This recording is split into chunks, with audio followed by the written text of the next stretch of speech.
Pag-usapan naman natin kung bakit pinili natin ang lard instead of butter or shortening.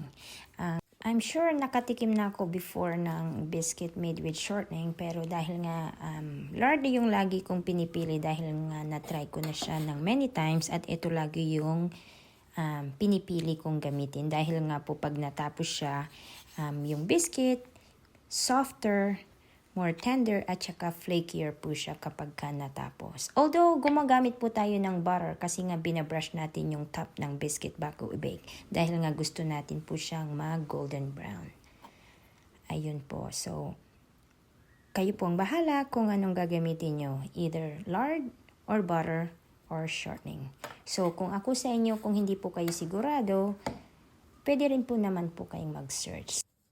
Alam nyo guys, pagdating sa baking, it takes practice talaga. Hindi yung first time mo, magaling ka na kaagad.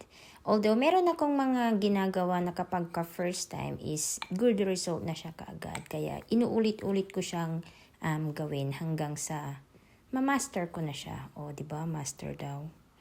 Try nyo guys!